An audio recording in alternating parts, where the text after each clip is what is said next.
नमस्कार, जय हिंद साथियों। स्वागत है आपका साइंस बाय राजकुमार पर। आज क्या करने वाले हैं, विलियन से संबंधित जितने भी प्रश्न हैं, हालांकि इससे न्यूमेरिकल भी बनते हैं, तो हम कुछ ऐसे प्रश्न भी देखेंगे, थ्योरेटिकल प्रश्न भी देखेंगे और न्यूमेरिकल जो बनता है उसको भी हम देखेंगे। मैं आपको साथियों बता दूं, जो बातें मैंने आपको बोली ना, वो चीज़ें आपको टेक्नीशियन थर्ड में साथियों सही हो रही है। मैंने आपको क्या बोला था मेरे भाई, कि जो जो चैप्टर मैं करा रहा हूँ, जैसे कि मैंने केमिकल रिएक्शन कराया, एसिड बेस सॉल्ट कराया, मेटल नॉन मेटल कराया, केमिकल बॉन्डिंग कराया, ऑर्गेनिक केमिस्ट्री पढ़ाया, सबसे प्रश्न आपके हर शिफ्ट में प्रश्न साथियों आ रहा है। और मैं आपको बोला भी था, क्योंकि एलपी का पैटर्न फॉलो करेगा और कर भी रहा है। और देखिए, मैग्नेटिज्म चैप्टर जो है, मैग्नेटिज्म चैप्टर साथियों, उससे भी जो है हर शिफ्ट में 2 से 3 प्रश्न आ रहे हैं। और पता है, मैंने एक इंटरव्यू देखा, 2 से 3 प्रश्न साथियों आ रहे हैं। ये नॉर्मल प्रश्न नहीं आ रहा है, ये दे रहा है 4 को बड़का बड़का ऑप्शन दे रहा है, उसमें कह रहा है कौन सा कथन सही है। तो बोलिए, मैग्नेटिज्म मैंने आपको नहीं पढ़ा है, तो इसलिए कह रहा हूँ कि मैग्नेटिज्म हो गया, इलेक्ट्रिसिटी हो गया, लाइट हो गया, जिसका भी एग्जाम नहीं हुआ 1-2 दिन बाद है, तो वो इसको स्पीड करके वीडियो देख लें, ठीक है ना। और ज़्यादा मैं कुछ नहीं बोलूँगा, समझदार आप खुद हैं। प्लेलिस्ट मैग्नेटिज्म फिजिक्स है, तो आपको प्लेलिस्ट में मिल जाएगा, फिजिक्स में जाइएगा, फिजिक्स वाले प्लेलिस्ट में तो आपको मिल जाएगा, ठीक है ना। तो चलिए भाई, आज स्टार्ट करते हैं। विलियन से ही प्रश्न आ रहे हैं, तो इसको देखते हैं, सारा कॉन्सेप्ट इसमें देखेंगे। पहला प्रश्न क्या करा, हाइड्रोक्साइड आयनों की उच्च सांद्रता वाले विलियन के संबंध में कौन सा कथन सही है। देखिए, ये जो क्वेश्चन हमने लिया है, ये ग्रुप डी का पिछले साल का प्रीवियस क्वेश्चन है, ठीक है ना। हाइड्रोक्साइड आयन का मतलब क्या हुआ, OH। क्या हुआ, OH। OH मतलब हो गया हाइड्रोक्साइड आयन। OH देख कर हमको क्या पता चलना चाहिए, तो बोलिएगा सर आप तो पढ़ाए हैं हमें, OH का मतलब क्या होता है, बोले हाइड्रोक्साइड आयन। और ये दर्शाता है किसको, बेस को दर्शाता है। बेस का मतलब बोले तो क्षारक। OH मतलब क्या दर्शाता है, OH, जिसके भी लास्ट में जैसे NaOH हो गया, तो ये हमारा OH लास्ट में देख के बोल देंगे क्षार है। जैसे KOH हो गया, तो ये बोल देंगे क्षार है। जैसे हम बोल दिए CaOH का होल्ट OH बोल दिए, तो OH लास्ट में देख लेती है क्षार है, मैंने बताया हुआ है। तो OH का क्या कह रहा है, हाइड्रोक्साइड आयनों की उच्च सांद्रता। उच्च सांद्रता का मतलब क्या हुआ, कि OH माइनस आयन की सांद्रता ज़्यादा है। OH माइनस आयन की सांद्रता क्या है, ज़्यादा है। इसका मतलब कह सकते हैं वो कैसा होगा साथियों, प्रबल क्षारक होगा। कैसा होगा, प्रबल क्षारक होगा। मैंने बताया था ना कि क्षारक जो है उनकी आयनों की सांद्रता के आधार पर, विलयन में घुलनशीलता के आधार पर जो है आयनों की, OH माइनस आयनों की, इसको 2 पार्ट में बांटते हैं, एक प्रबल क्षारक, एक दुर्बल क्षारक। प्रबल क्षारक कौन होंगे, स्ट्रॉन्ग बेस, जो कि आपका क्या है, विलयन में OH माइनस आयन की सांद्रता उच्च होगी या ज़्यादा घुलित होंगे, वो आपका प्रबल क्षारक होगी। तो वही बोल रहा है हाइड्रोक्साइड आयनों की उच्च सांद्रता, तो वो सिंपल सी बात है, ये बात कर रहा है प्रबल क्षारक के बारे में। किसकी बात कर रहा है, प्रबल क्षारक के बारे में। तो पढ़ते हैं, विलियन उच्च पीएच मान वाला क्षारकीय विलियन। देखिए ये पीएच हो यहाँ पर, ठीक है ना, गलती से लिखा गया है। विलियन उच्च पीएच मान वाला क्षारकीय विलियन है। विलियन निम्न पीएच मान वाला क्षारकीय विलियन है। विलियन उच्च पीएच मान वाला अम्लीय विलियन है। विलियन निम्न पीएच मान वाला अम्लीय विलियन है। मेरे भाई, समझदार बच्चा क्या करेगा, पहले इस दोनों को काट देगा। काहे, यहाँ सर बात ही नहीं हो रहा अम्ल का, तो क्यों अम्ल का बात करें हम। उच्च पीएच मान वाला क्षारकीय अम्ल, बिल्कुल सही बात है। जिनकी साथियों, जिन विलियन में OH माइनस की OH मतलब हाइड्रोक्साइड आयन की सांद्रता ज़्यादा है, मतलब वो प्रबल क्षारक है, तो इसका पीएच मान क्या होगा, ज़्यादा होगा। समझ गए ना। तो इसका पीएच मान जो साथियों क्या होगा, लगभग जो आपका 10 के बादे होगा, 10 के बादे होगा पीएच मान। 11, 12, 10 का बात कर सकते हैं, 11 का बात करें, 11 से प्लस होगा पीएच मान। अब हमें नहीं पता है कि कौन सा विलेन है, ये थोड़ी ना पर्सनल बात कर रहा है, NaOH के बारे में, KOH के बारे में, ये बात नहीं कर रहा है। तो सिंपल ये प्रबल यानी कि ज़्यादा पीएच वाला होगा, तो ऑप्शन नंबर ए सही हो जाएगा, ठीक है ना। पीएच मान आपका, पीएच मान का खोज किसने किया साथियों, पीएच मान जो आपका होता है इसको बोलते हैं पावर ऑफ हाइड्रोजन। क्या बोलते हैं, पावर ऑफ हाइड्रोजन। तो इसके बारे में साथियों सेरेंसन नामक वैज्ञानिक ने बताया था, इस बात को भी याद रख लीजिए, सेरेंसन, ठीक है ना। इसलिए मैं बोलता हूँ, जब भी आप हमारा क्लास देखें, तो मैं सिर्फ क्वेश्चन का आंसर हमें करना नहीं आता, हमें संतुष्ट ही नहीं होता है क्वेश्चन का आंसर कराने से। जब तक मैं उसको एक्सप्लेन नहीं करता हूँ, मुझे मज़ा ही नहीं आता पढ़ाने में। इसलिए कहते हैं कि आप कॉपी लेकर बैठिए, जो एक्स्ट्रा बातें बोलते हैं वो आप नोट कर लेंगे। बाकी इसका PDF आपको कहाँ मिल जाएगा, इसका PDF आपको टेलीग्राम ज्वाइन कर लीजिए, साइंस बाय राजकुमार, वहाँ पर इसका आपको PDF मिल जाएगा, ठीक है ना, साइंस बाय राजकुमार। टेलीग्राम पर सर्च कर लीजिए, या आप लिंक डिस्क्रिप्शन में होगा टेलीग्राम नाम से, वहाँ से ज्वाइन कर लीजिएगा, PDF आपको मिल जाएगा। और जो भी क्लास नहीं मिल पाता है, वहाँ पर हम आपको दे देते हैं, ताकि खोजने में आसानी हो। नेक्स्ट बात करते हैं। नेक्स्ट देखिए क्या कह रहा है, कि निम्नलिखित में से कौन सा ऊर्ध्वपातन कर सकता है। देखिए, ऊर्ध्वपातन का मतलब साथ इस इंग्लिश में बोलते हैं सब्लिमेशन। क्या बोलते हैं, सब्लिमेशन बोलते हैं। ऊर्ध्वपातन का मतलब क्या होता है, सब्लिमेशन का मतलब क्या होता है साथियों? मैंने आपको पढ़ाया था ना, ठोस पदार्थ पढ़ाया था। क्या पढ़ाया था? ठोस पदार्थ। बोलिए, पढ़ाया था बिल्कुल। फिर मैंने आपको द्रव पदार्थ पढ़ाया था, बिल्कुल पढ़ाया था।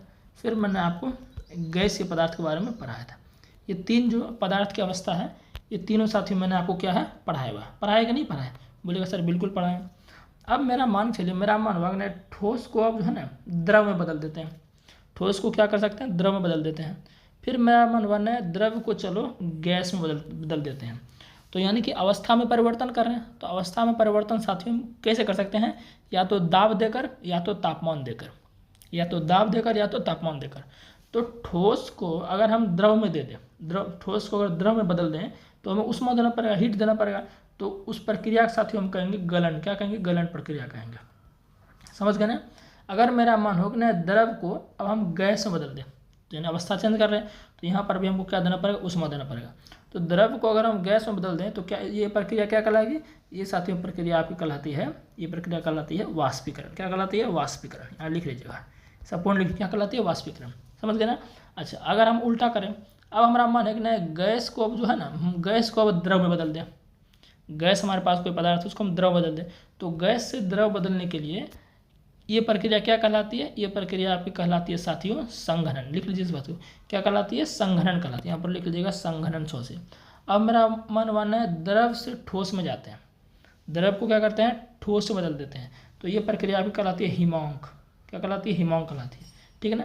अब मेरा मन मानना है अब हम ठोस जो है ना, इस ठोस को डायरेक्ट गैस में बदल दें। इस ठोस को क्या करें? हम डायरेक्ट गैस में बदल दें, द्रव में नहीं बदलें। ठोस को ना ही द्रव में बदले, डायरेक्ट इसको ठोस से गैस। वास्तव में होता क्या है कि ठोस का जो मध्यवर्ती अवस्था होता है वो द्रव होता है, क्योंकि ठोस के बाद पहले द्रव में जाएगा, फिर द्रव के बाद गैस में जाएगा। लेकिन कुछ ऐसे पदार्थ मेरे भाई होते हैं जो ठोस को अगर उसको गर्म कीजिएगा ठोस को, तो वो द्रव में नहीं बदलेगा, डायरेक्ट गैस में चला जाता है। इस प्रकार के पदार्थ को कहते हैं ऊर्ध्वपातित पदार्थ, और यह प्रक्रिया ऊर्ध्वपातन कहलाती है। तो ठोस को अगर गर्म करेंगे डायरेक्ट गैस में चला जाए, वो पदार्थ आपका ऊर्ध्वपातित पदार्थ कहलाता है, और प्रक्रिया ऊर्ध्वपातन कहलाती है। बात समझ में आया? तो इसका जो एग्जाम्पल साथियों होता है वो आपका देख लीजिए। ऑप्शन क्या क्या दिया? अमोनियम क्लोराइड दिया है, अमोनियम सल्फेट दिया है, अमोनियम क्लोराइड दिया है, और अमोनियम सल्फाइड दिया है। तो मैं आपको बता दूं साथियों, इसका जो आपका आंसर हो जाएगा वो हो जाएगा अमोनियम क्लोराइड, NH4Cl। क्या होता है? NH4Cl। ये आपका क्या साथियों? ऐसा पदार्थ है, NH4Cl को अगर आप गर्म करेंगे, NH4Cl आपका ठोस होता है, इसको जब गर्म करेंगे तो ये डायरेक्ट आपका गैस में बदल जाता है। तो ये ठोस था, ये गैस में बदल गया, तो यानी ये ऊर्ध्वपातित पदार्थ के गुण दिखाता है। और भी मैं आपको बता देता हूँ, और भी ऊर्ध्वपातित पदार्थ, जैसे आपका आयोडीन हो गया, आयोडीन भी ऊर्ध्वपातित पदार्थ है, आयोडीन आपका हो गया। ठीक है ना? और लिख लीजिए कपूर हो गया, कपूर हो गया। और लिख लीजिए नेफ्थलीन, नेफ्थलीन, नेफ्थलीन। ये जो हमने बताया, आयोडीन बताया, कपूर बताया, नेफ्थलीन बताया, और हमने क्या बताया आपको? NH4Cl। एक बात और दें, NH4Cl को हम नवसादर भी कहते हैं। तो ये सारे जो हमने आपके पास उदाहरण लिखे हैं, सारे किसके एग्जाम्पल हैं? ये ऊर्ध्वपातित पदार्थ के एग्जाम्पल हैं। इन सब पदार्थों को अगर हम गर्म करें तो ये डायरेक्ट जो है बिना द्रव में परिवर्तित हुए सीधे गैस में परिवर्तित होते हैं। समझ के बात को ना? तो ये आपका क्या कहलाता है? ये आपका कहलाता है आपका साथियों ऊर्ध्वपातित पदार्थ, और प्रक्रिया ऊर्ध्वपातन। तो ऑप्शन हमारा according to question option C correct हो जाएगा। ठीक है ना? देखिए, एक क्वेश्चन था, मैंने आपको कितना बताया, समझ गए ना? यही तो हमारे पढ़ाने का स्टाइल है, और आपको अच्छा भी ये चीज़ लगता है। ठीक है ना? नेक्स्ट देखते हैं, कहा रहा है साथियों CuCl विलयन का रंग होता है। CuCl का मतलब क्या हुआ? Copper chloride. क्या हुआ? कॉपर क्लोराइड हुआ। तो कह रहा है इसका रंग कैसा होता है? तो इसका रंग साथियों होता है आपका नीला हरा। कैसा होता है? नीला हरा। इसका क्या होता है? आपका रंग होता है। किसका? CuCl का। ठीक है ना? तो इस बात को सिंपल तो खैर आपको याद ही रखना पड़ेगा, नीला हरा करेक्ट आंसर हो जाएगा। समझ गए ना? तो आगे बढ़ें, कॉपर क्लोराइड का नीला। अच्छा, और भी जैसे कि एक और होता है CuSO4। ये क्या है? Copper sulphate. कॉपर सल्फेट का कलर कैसा होता है? इसका सिंपल नीला होता है। कैसा होता है? नीला होता है। ठीक है ना? चलिए और भी बात कर लेते, आगे देखते हैं। अब हमारा न्यूमेरिकल से प्रश्न आ गया। ठीक है ना? न्यूमेरिकल से प्रश्न आ गया। न्यूमेरिकल देखने पहले कुछ और चीज़ देख लेते हैं, फिर न्यूमेरिकल को हम देखेंगे। ठीक है ना? न्यूमेरिकल को देखने के पहले हम कुछ और चीज़, ये इसको देख लेते हैं, उसके बाद न्यूमेरिकल को बाद में देखेंगे। 7 नंबर क्वेश्चन है NaCl और NaCl। देखिए यहाँ NH4Cl होगा। ठीक है ना? यहाँ पर जो NH4Cl होगा, गलती हो गया। ठीक है ना? NH4Cl होगा, NH4Cl है, प्लस में क्या हमारा है? NaCl। इसका बात कर रहा है। हमारे पास क्या है कि मिश्रण को पृथक करने के लिए निम्नलिखित में से किस विधि का उपयोग किया जा सकता है? देखिए, हमारे पास क्या है, NH4Cl नौसादर है और NaCl नमक है। इन दोनों को क्या किया, मिश्रित कर दिया, मतलब मिला दिए हैं। क्या किया, मिला दिए हैं। ये भी पाउडर है, ये भी पाउडर है, नमक आपका पता है ना। दोनों क्या क्या आपस में मिला दिए हैं। अब हम क्या करते हैं, मेरा मन बनना है चलो दोनों को हम अलग करते हैं। दोनों को तो मिला दिए हैं, अब मेरा मन बनना है इसको चलो हम अलग करते हैं। तो कौन सी विधि है जिससे हम इन दोनों को अलग कर सकते हैं। तो साथियों सिंपल सा बात है, अभी मैंने आपको बताया कि ऊर्ध्वपातित पदार्थ जानते हैं। ऊर्ध्वपातित पदार्थ का मतलब क्या हुआ कि जो पदार्थ बिना द्रव में परिवर्तित हुए ठोस से गैस में बदलता है उसे ऊर्ध्वपातित पदार्थ कहते हैं। तो यहाँ पर देखिए NaCl और NH4Cl है। तो NH4Cl तो अभी मैंने बताया क्या होता है, ये ऊर्ध्वपातित पदार्थ है। तो साथियों हम क्या करते हैं यहाँ पर कि NaCl और NH4Cl को अगर मान एक बर्तन में लें, इसको इसमें आपका क्या मिला हुआ है, इसमें आपका क्या मिला हुआ है, NH4Cl है, NH4Cl है और साथ में क्या NaCl है। अब दोनों अलग करना है, तो इसको क्या करें हम गर्म करेंगे। इसको जैसे ही गर्म करेंगे, आपको तो पता है कि जो NH4Cl है ये क्या होगा, ठोस है, ये किस में बदल जाएगा, गैस में बदल जाएगा। तो इनको गर्म करने के बाद ये NH4Cl आप क्या होता है, गैस में बदल जाता है। और ऊपर एक कोई हम अथी रख के उसको क्या करते हैं, परत रख के उसको हम क्या करते हैं, NH4Cl को जो गैस बना उसको इकट्ठा कर लेते हैं और नमक बेचारा अंदर रह जाता है और NH4 सब जो है NH4Cl का सारा पदार्थ जो है ऊर्ध्वपातित होकर गैस में चला जाता है और गैस को इकट्ठा हम इधर कर लेते हैं। फिर उसको ठंडा करके वापस हम क्या करते हैं, इसको साथियों हम द्रव में बदल देते हैं, द्रव से फिर उसको हम ठोस में बदल देते हैं। इस तरह से साथियों हम जो क्या करते हैं कि NH4Cl और NaCl को करते हैं। तो ये कौन सा तरीका होगा, तो बोले ऊर्ध्वपातन, क्योंकि इसमें ऊर्ध्वपातित पदार्थ है। समझ पाया, उम्मीद है समझ गए होंगे। आगे बढ़ते हैं। इस प्रश्न को देखिए, कह रहा है कि निम्नलिखित में से कौन टिंडल प्रभाव दिखाएगा। देखिए टिंडल प्रभाव कौन दिखाता है, कोलाइडी विलयन। मैंने आपको निलंबन, कोलाइडी विलयन, वास्तविक विलयन सब पढ़ाया है। कोलाइडी विलयन क्या दिखाता है, टिंडल प्रभाव। टिंडल एक वैज्ञानिक था। टिंडल क्या था साथियों, एक वैज्ञानिक था। टिंडल क्या बोला कि अगर कोलाइडी विलयन, मान चलिए हमारे पास ये एक गिलास है, क्या साथियों है कि एक गिलास है, ठीक है ना। अब इस गिलास में हम क्या कर दे रहे हैं, पानी भर दे रहे हैं। ये हम वाइट इसमें क्या भर दे रहे हैं, वाइट तो दिखेगा नहीं, मान चलिए कि हम क्या कर रहे हैं, पानी भर दे रहे हैं। ये क्या कर रहे हैं साथियों, पानी भर दे रहे हैं। तो अगर साथियों इनमें से हम क्या कर रहे हैं, टॉर्च को गुजारें, टॉर्च को हम क्या कर रहे हैं, गुजार रहे हैं। टॉर्च को नहीं गुजार रहे बल्कि टॉर्च से जो लाइट साथियों निकल रहा है, मान लीजिए कि इसमें जो है आपका क्या कहते हैं, काला कलर लाल लाइट निकल रहा है। मतलब इसमें कैसा निकल रहा है, लाल लाइट निकल रहा है। तो कह रहा है टिंडल कि अगर हम गिलास में पानी ले लिए हैं तो इस टॉर्च को अगर इस गिलास पर हम जला रहे हैं तो क्या होना चाहिए कि हमका जो टॉर्च का जो रास्ता है, प्रकाश है, ये इसमें दिखना चाहिए। ये इसमें दिखना, पार तो कर जाएगा, इसके टॉर्च तो पार तो कर जाएगा, लेकिन होगा क्या साथियों कि ये जो हम जो दिखा रहे हैं ये रास्ता दिखता नहीं है। ये टॉर्च का जो प्रकाश का रास्ता है, किरण, प्रकाश की किरण का मार्ग जो है दिखता नहीं है। क्यों नहीं दिखता है, क्योंकि जो ये विलयन है, पानी खा लिया तो वो क्या है, विलयन है। तो विलयन का कण साथियों क्या होता है, काफ़ी छोटा होता है। क्या होता है, काफ़ी छोटा होता है। तो ये आपका कोलाइडी विलयन के प्रभाव को, कोलाइडी विलयन से जो कोलाइडी विलयन में का प्रभाव ये नहीं दिखाता है। कहने का मतलब है टिंडल प्रभाव ये नहीं दिखाता है, टिंडल प्रभाव नहीं दिखाता है। वही अगर हम बात करें साथियों, अब इस गिलास में पानी के बजाय, अब इस गिलास में साथियों हम पानी के बजाय दूध ले लेते हैं। अब क्या मान लीजिए ये हरा हरा जो हम दे रहे हैं ये आपका दूध है, क्या साथियों, ये दूध है। और दूध क्या होता है, कोलाइडी विलयन होता है। दूध क्या साथियों होता है, कोलाइडी विलयन होता है। अब अगर टॉर्च को हम कोई सा भी कलर टॉर्च गुजार रहे हैं तो पार तो कर जाएगा, पार तो साथियों टॉर्च आपका कर जाएगा इसका लाइट। तो अब यहाँ पर टॉर्च का जो प्रकाश का मार्ग है वो दिखने लगता है। तो जो प्रकाश का मार्ग दिखने लगा क्यों, क्योंकि जो ये आपका कोलाइडी विलयन है, दूध क्या कोलाइडी विलयन है। और जो खाली पानी था या नमक और चीनी ले लीजिए या नमक और पानी ले लीजिए, विलयन होता है, उसका कण की तुलना में इस दूध का कण क्या होता है, थोड़ा सा बड़ा होता है।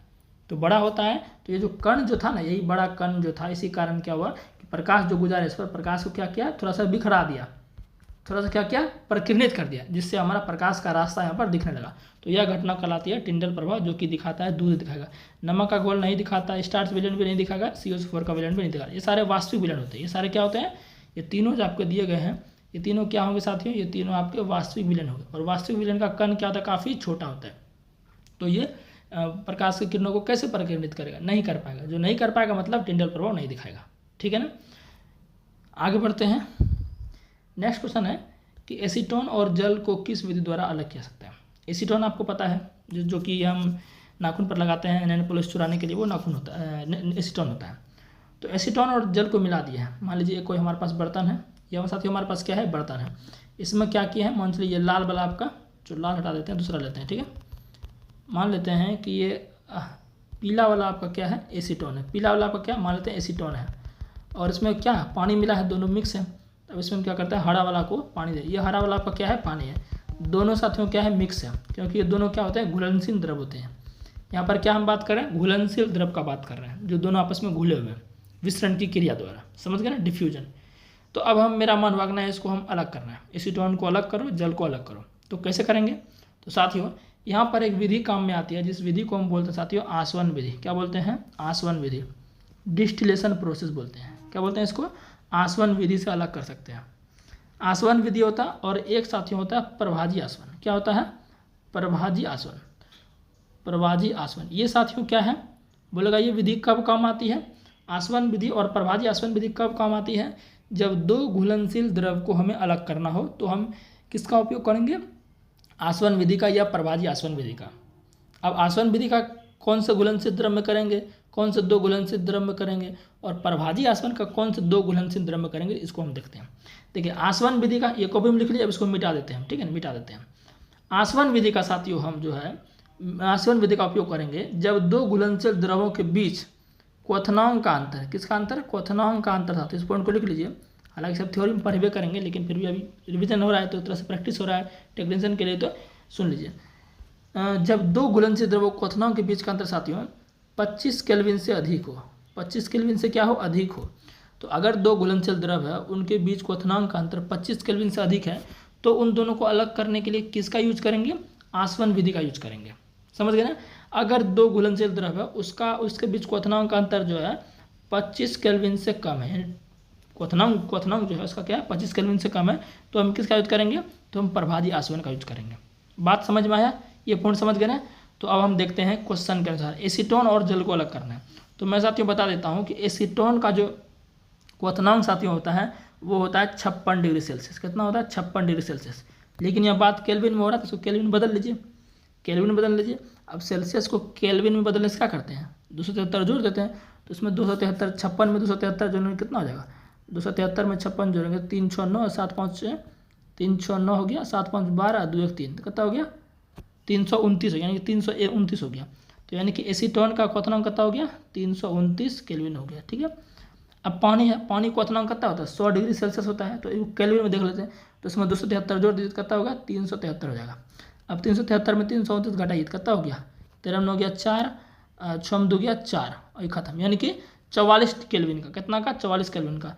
तो 44 केल्विन मेरे भाई 25 केल्विन से तो अधिक है ना।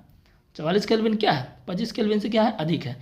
तो यानी कि हम वही बोले 25 केल्विन से अगर तापमान क्वथनांक का अंतर अधिक है, तो साथियों हम किसका यूज करेंगे, आसवन विधि का। तो सिंपल आंसर क्या हो जाएगा, इसका आंसर आसवन विधि द्वारा। बात क्लियर हुआ, चलिए आगे बढ़ते हैं। बाकी सब थ्योरी में आपको हम अच्छे से पढ़ाएंगे। फिर साथियों है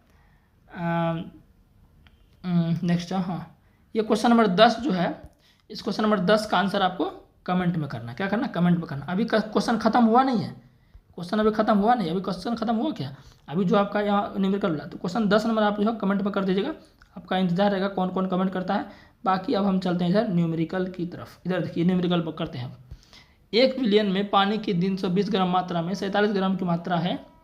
अच्छा, 1 बिलियन में पानी की 320 ग्राम मात्रा में 47 ग्राम की मात्रा नमक है यहाँ पर, ठीक है, ये नमक होगा साथियों, यहाँ पर 47 ग्राम नमक होगा, ठीक है ना। मिस्टेक हो गया टाइपिंग में, अकेले हम कितना करेंगे साथियों, बहुत समय निकाल के आपके लिए सब करना पड़ता है। हमारे पास तो कोई टाइपिस्ट अलग से है नहीं जो कि अलग से करे, तो मैं प्रयास कर रहा हूँ आपके लिए हर एक चीज़ अच्छे से करने का। तो 1 बिलियन में पानी की, कोई बिलियन हमारा है, 320 ग्राम पानी और 47 ग्राम नमक है। तो कह रहा है द्रव्यमान प्रतिशत द्वारा विलियन की सांद्रता ज्ञात करिए। किसके द्वारा, द्रव्यमान प्रतिशत के द्वारा। मैंने आपको ये पहले भी कराया था, लेकिन अभी जब कराया तो फिर से करा देते हैं, ठीक है ना। देखिए हमारे पास कोई बर्तन है, ठीक है ना, इसमें क्या है, नमक है और पानी है। नमक साथियों कितना है, नमक आपका 47 ग्राम है और बिलियन आपका पानी आपका 320 ग्राम है। दोनों को जब जोड़ देंगे, नमक क्या हो गया, मैंने पढ़ा है ना, जो विलयन में कम मात्रा में होता है उसे विलय कहते हैं। तो विलय 47 हो गया, और जो विलयन में अधिक मात्रा में होता है उसे विलय। तो 320 ग्राम क्या हो गया हमारा, विलय। तो दोनों को जोड़ दीजिए, कितना हो गया 7, और 7 हो गया ना, ये गलती हो गया है, जी जो 0 होगा ये, और 7 दोनों और 4 3 7, तो कितना हो गया साथियों, ये आपका 790 हो, कितना हो गया 790। यानी कि विलियन का द्रव्यमान टोटल कितना आ गया 790 नहीं आएगा भाई, गलती कर रहे हैं हम, फिर से जोड़ते हैं, ठीक है। 320 में 47 जोड़ना है ना, अरे यार हम भी गलती कर देते हैं। 7 4 2 6 367 आएगा, 367 ग्राम। तो ये बिलियन का द्रव्यमान हो गया। तो द्रव्यमान प्रतिशत सूत्र क्या होता है? विलय का द्रव्यमान, तो विलय का द्रव्यमान ऊपर 47 अब बटे विलियन का द्रव्यमान कितना है? 367 है, गुना 100। सॉल्व कर लो, आपका आंसर इसमें से आ जाएगा। ये सब प्रश्न प्रीवियस ईयर में पूछा गया ग्रुप डी में, मैं आपको बोल रहा हूँ बार बार। तो इसको आप जब सॉल्व करिएगा तो आप सॉल्व करके इसको जो आंसर निकाल लीजिएगा, ठीक है ना। 4700 बटे 367 सॉल्व करके आप जो है निकाल लीजिएगा। अब मैं सॉल्व करूँगा तो वीडियो आपका लंबा हो जाएगा, ठीक है। आप सॉल्व करें ज़्यादा बेहतर होगा, समझ गए। सिंपल निकालना। नेक्स्ट देखिए क्या कह रहा है, नेक्स्ट भी वही है। एक द्रव्य जिसमें 45 ग्राम साधारण नमक को 320 ग्राम पानी में घोलते हैं। बस सिंपल यही प्रश्न आपका आएगा, कोई ज़्यादा फास्ट नहीं आता है।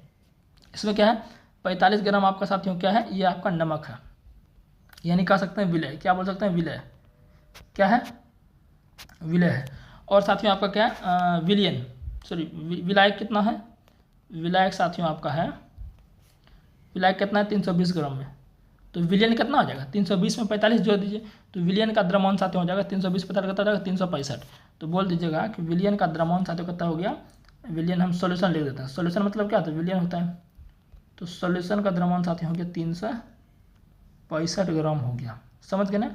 तो अब क्या, द्रव्यमान, द्रव्य के द्रव्यमान प्रतिशत द्वारा द्रव्यमान संदर्भ में संयुक्ता गणक। देखिएगा कैसे फंसा रहा है। अभी बात लोग सुनेगा तो फंस जाएगा, लेकिन चीज़ें वही कर रही है, कोई संयुक्ता वगैरह कुछ अलग से नहीं है, बस खाली भड़काने के लिए स्टूडेंट को ये कुछ से कुछ जोड़ देता है, ठीक है ना। तो द्रव्यमान प्रतिशत ही पूछ रहा है, तो क्या होता है? विलय का द्रव्यमान कितना है? 45 बटे विलियन का द्रव्यमान 365 गुना 100। कटाइए, 5 से कटाएंगे, 5 से 35, 5 से 15, 5 9 45, ठीक है। ये भी कैलकुलेटिव ही है ना। ऊपर क्या आ जाएगा? 900 बटे 73। तो 900 बटे 73 कर लीजिएगा, जो आंसर आएगा आपका हो जाएगा, समझ गए। बस सिंपल फॉर्मूला इसमें आता है आपका, है ना। तो अब आपका क्या है, खत्म हो गया। अच्छा, एक और प्रश्न इधर, इसको देखते हैं। पानी से हाइड्रोजन को अलग करने की प्रक्रिया को क्या कहता है? विद्युत अपघटन कहता है। देखिए विद्युत विघटन नहीं, यहाँ विद्युत अपघटन होगा, ठीक है ना, विद्युत अपघटन होगा, ठीक है ना। बी नंबर क्या है? ऑस्मोसिस यानी परासरण, ओजोनीकरण, ऑक्सीकरण। सिंपल सी बात है मेरे भाई, पानी से हाइड्रोजन को अलग करना है। पानी सूत्र क्या होता है? H2O होता है। क्या होता है? H2O होता है। अब ये मैंने आपको पढ़ाई हुई है कहाँ पर, पहला चैप्टर जो है केमिकल रिएक्शन, उसमें मैंने जब आपको डीकम्पोजिशन रिएक्शन पढ़ाया था, तो उसमें मैंने आपको बताया था डीकम्पोजिशन रिएक्शन 3 तरह से हम करा सकते हैं। पहला कि थर्मल यानी उष्मा देकर, दूसरा करंट देकर, और तीसरा आपका सूर्य के प्रकाश की उपस्थिति में, समझ गए ना। तो 3 तरह से मैंने साथियों आपको कराया था, जिनमें से इलेक्ट्रिक वाला पूछा है। तो सिंपल सी बात है, जब इसको करंट देते हैं साथियों, जब इसको H2O में जब इसको करंट देते हैं तो हाइड्रोजन अलग होता है और ऑक्सीजन अलग हो जाता है, तो विद्युत अपघटन, करेक्ट, ठीक है। तो पूरा मैंने आपको करा दिया, ठीक है ना। PDF इसका मैं आपको टेलीग्राम पर दे दूंगा, वहाँ से ज्वाइन कर लीजिए, टेलीग्राम ज्वाइन कर लीजिए, आपको मिल जाएगा। बाकी चैनल को सब्सक्राइब कर लेना। मिलते हैं नेक्स्ट वीडियो में।